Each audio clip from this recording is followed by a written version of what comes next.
갓과 루벤 지파는 가축을 치기에 좋은 요단강 동편 땅에 머물기를 원하며 가나안 땅까지는 가지 않겠다고 해서 이스라엘 전체의 사기를 떨어뜨렸습니다.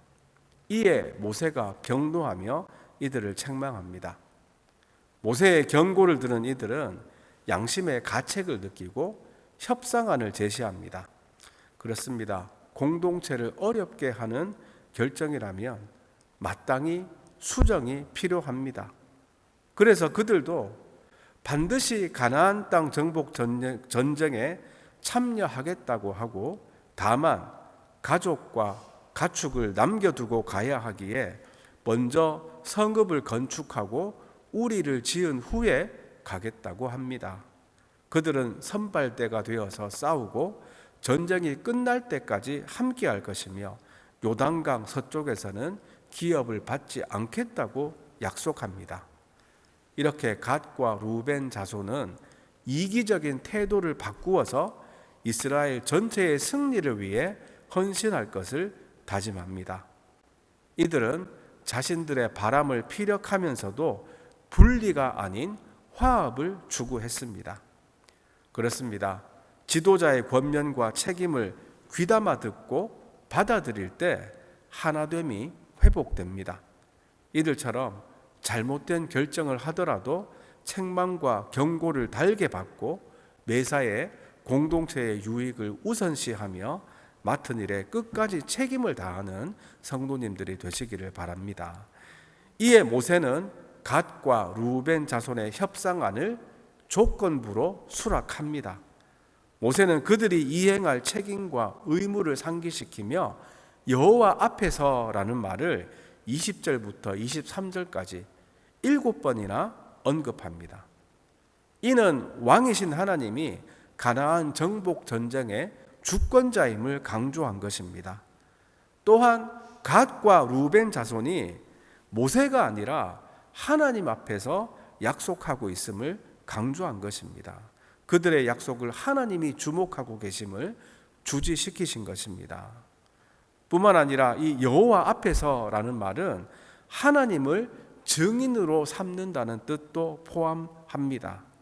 이제 그들은 자신들이 말한 대로 가나안 땅이 하나님 앞에 정복되는 그날까지 형제들 앞에서 힘써 싸워야 합니다. 만일 그렇게 하지 않는다면 하나님께 죄를 범하는 것이라고 모세는 경고합니다.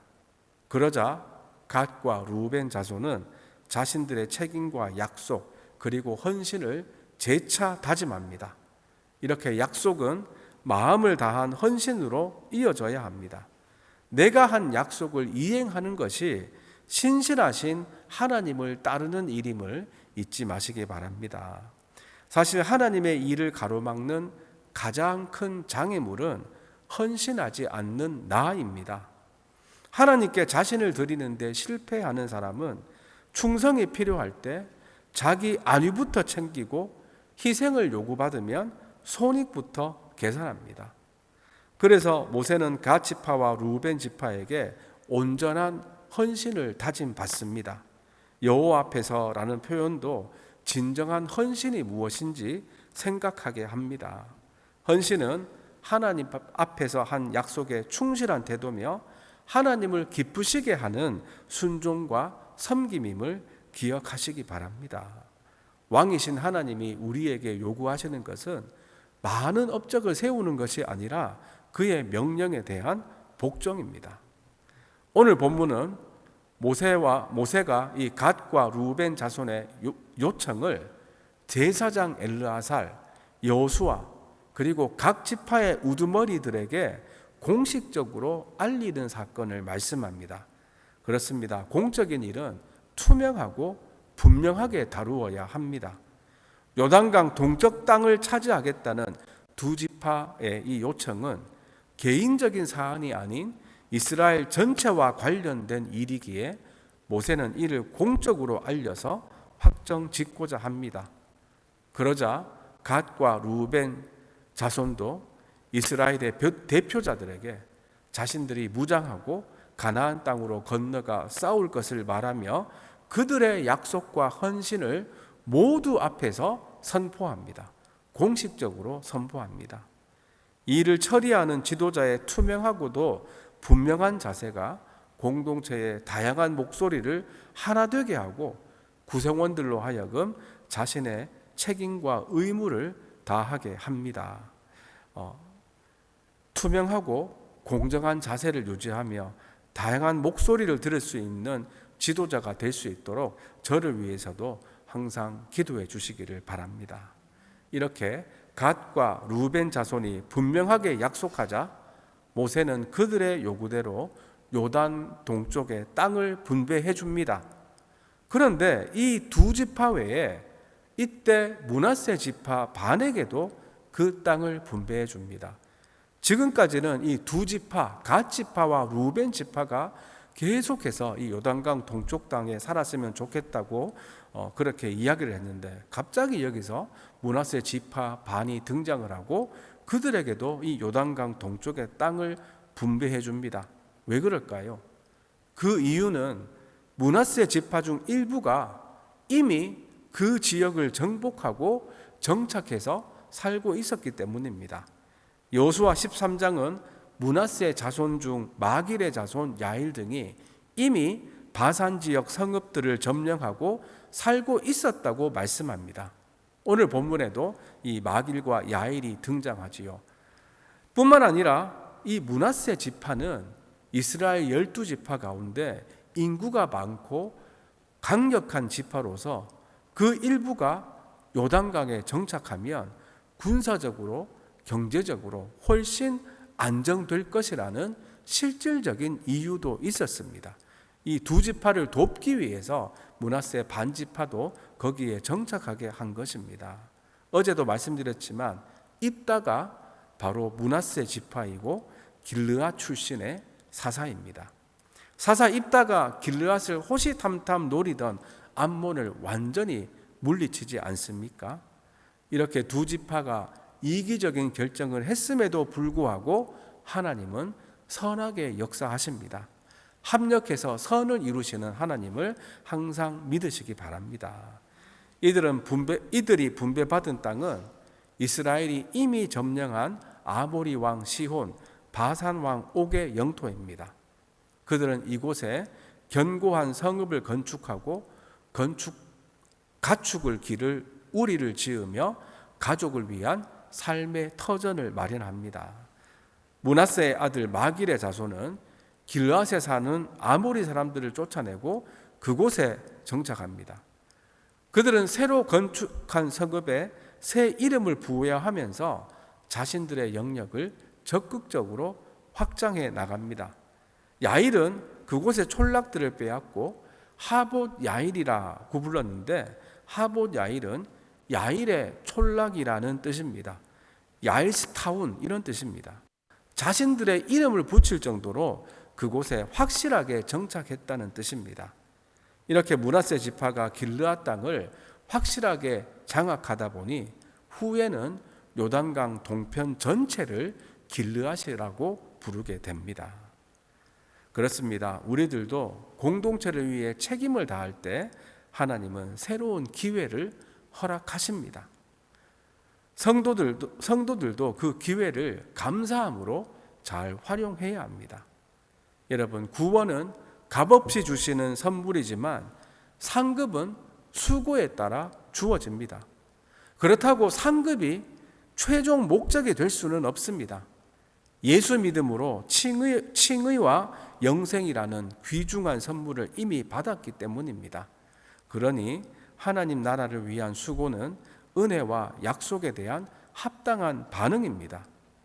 갓과 루벤 지파 그리고 므낫세 반 지파도 이 요단강 동쪽 땅에 대한 약속을 받고 가나안 정복 전쟁에 혼신을 다했습니다.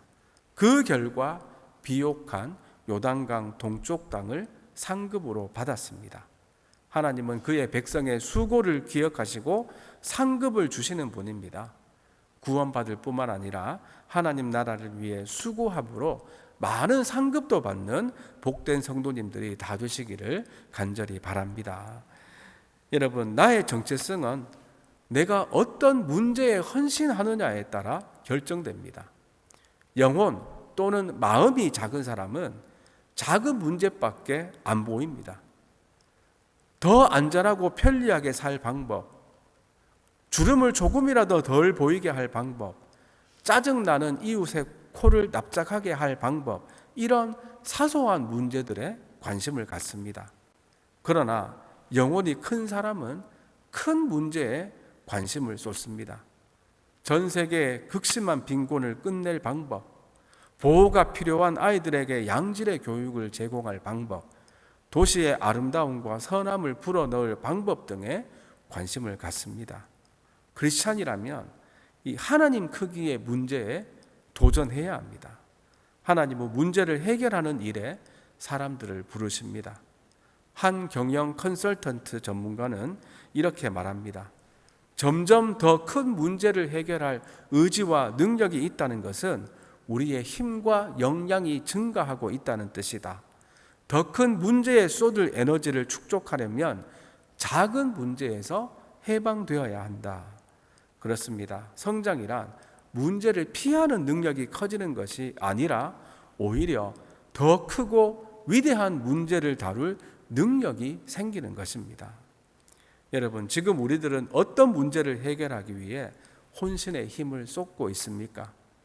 나를 통해 세상이 어떻게 달라지기를 원하십니까? 예수님을 따르는 사람들은 이런 질문을 던져야 합니다. 하나님, 세상에 어떤 문제를 해결하기 위해 저를 도구로 사용하시렵니까? 예수님의 제자들도 담대히 이 문제에 뛰어드는 사람들이었습니다. 공동체를 위해, 하나님 나라를 위해 기꺼이 우리 전부를 쏟을 때 하나님은 우리를 통해 이 세상을 변화시킴을 믿으시기 바랍니다. 이제 말씀을 맺습니다.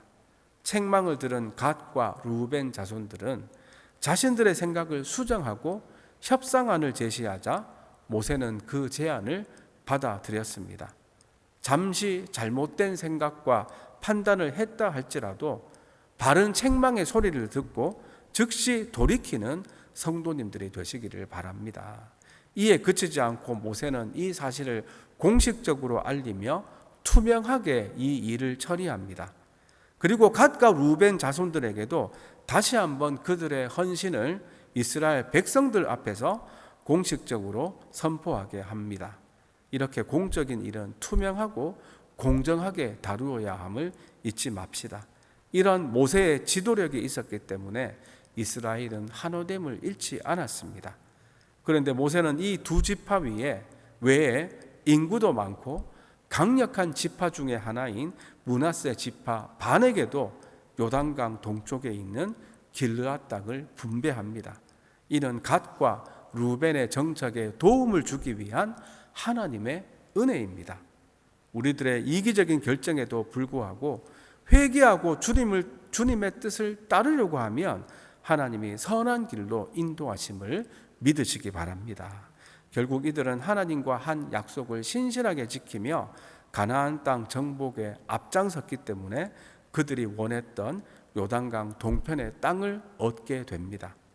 내가 한 말에 책임을 다하며 또 끝까지 그 말을 지킴으로 신실하신 하나님의 축복을 누리며 살아가는 저와 여러분들이 다 되시기를 주님의 이름으로 축원드립니다.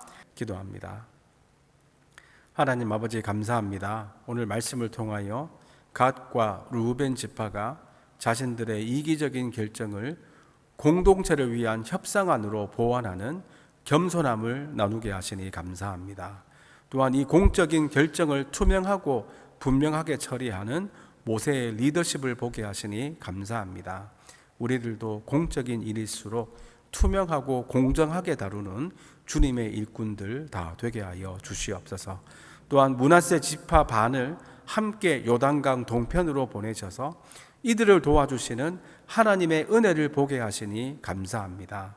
우리들은 부족하여도 항상 넘치는 은혜로 채워주시는 하나님이 있음을 잊지 않게 하여 주시옵소서. 또한 두 지파 반이 그들의 약속을 지키며 가나안 땅 정복에 헌신한 것을 기억하며 우리들도 내가 한 말과 약속을 신실하게 지킴으로 신실하신 하나님께 영광 돌리며 살아가는 성도들 다 되게 하여 주시옵소서. 오늘도 저희와 함께 하심을 믿사오며 감사드리오며 예수님의 이름으로 기도드리옵나이다. 아멘.